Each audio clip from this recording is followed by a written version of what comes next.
Hello again, Shan Saeed is back. I thought we should discuss about some of the key variables that will be getting hot in the next 4 weeks. You have impeachment. Phase 1 deal is done, which is insignificant. There is zero meaning to that. Gold, silver are back on the radar, and you have few currencies like yuan, pound, and US dollar. What is the outlook? First, we discuss about impeachment. Impeachment has got zero significance. If you pick up Washington Post as of today, which is 21st of January, it says, it's a pure waste of time. Democrats are actually wasting the time. It will not go through Senate, and President Trump would sail through this impeachment process. At IQI, we already shared that we foresee President Trump winning for the second time on 3rd November 2020. So Democrats would be on the losing side. Trade deal. The markets did not react. The markets were not excited. It has got zero significance. The Chinese have given President Trump a face-saving deal so that he can go back to his voters and tell the farmers that everything is fine and we are back to normal, which is not the case. Phase 2 deal will not happen. I think it will get even worse next year. So this is just a face saving that the Chinese have given to the Americans. Third, now everybody is talking about gold and silver. One of the biggest hedge fund managers called Bridgewaters are saying 30% increase in gold this year. If we take a base price at $1,500 per ounce, so if gold jumps by 20% this year, we are saying $1,800 per ounce.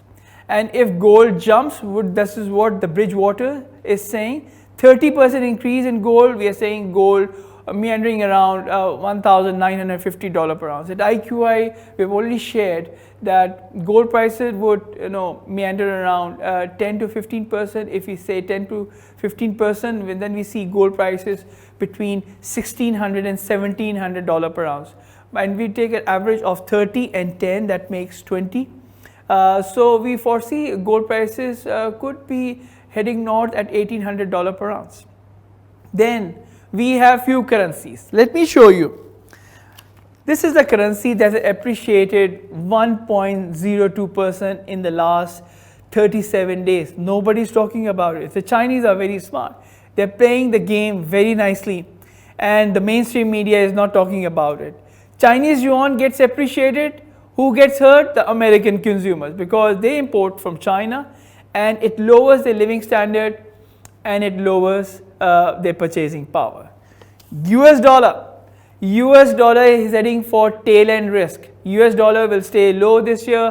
Fed is going to decrease the interest rates. If Fed is going to decrease the interest rate, US dollar will go down. The strategic intent is get the money that most of the corporates are holding outside back into US, because they will get the exchange rate advantage because of US dollar. Plus, it's an election year.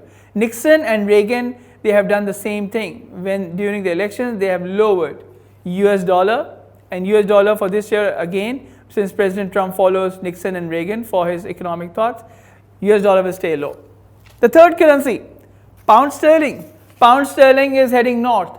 At IQI, we foresee pound sterling trading between 1.35 and 1.39 for 2020. After Brexit, UK's economic outlook looks solid. It will take 2 years for UK to make a turnaround, but most of the global investors are looking UK from a long-term perspective, and they have a favorable view for pound sterling. This is all for today. To all my Chinese clients and investors, Gong Si Fa Chai. See you next time. Bye-bye.